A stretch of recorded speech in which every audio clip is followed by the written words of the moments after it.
તમે ભાજપ વાળા દેશો ને મીડિયા વાળા તો મને ખબર છે મીડિયા વાળા પણ ભાજપ નો મોકલેલો હોય અમારા ગોપાલભાઈ નો નથી આ એટલે મીડિયા તમને કેમ એવું લાગે કે મીડિયા વાળા છે તો ભાજપ વાળા જશે એવું કેમ લાગે એવું નથી પણ મને તો હું તો અભણ માણા કેવો બેટા હું તો મારા 75 વર્ષ થયા અભણ માણા કેવો બોલાય જાય એવું બધું આ ભેટે ભરતા બોલાઈ જાય છે શું લાગે તમને 400 રૂપિયા બેન ઘઉં નો ભાવ છે ને કાલ 45 ખાંડી ઘઉં માં આઠે બે અહીંયા સડાઈ ભર્યા ને એટલે બોલાઈ જાય 400 રૂપિયા કોઈ લેતું નથી 400 રૂપિયા કોઈ લેતું નથી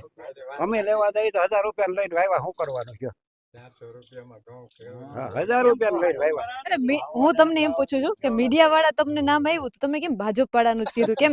તમને એવું કેમ વિચાર આવ્યો ખરીદી લે પૈસાથી ખરીદી લે મીડિયા વાળાને હોતે હા મીડિયા ને હોતે ખરીદી લે પૈસાથી હું થતું બેન એને કે ઓલા બિહારમાં 10,000 દીધા બાયુ ને મત લીધા ઈ 10,000 રૂપિયા દીધા એક બાયુ દીઠ આખું બિહાર ખરીદી દીધું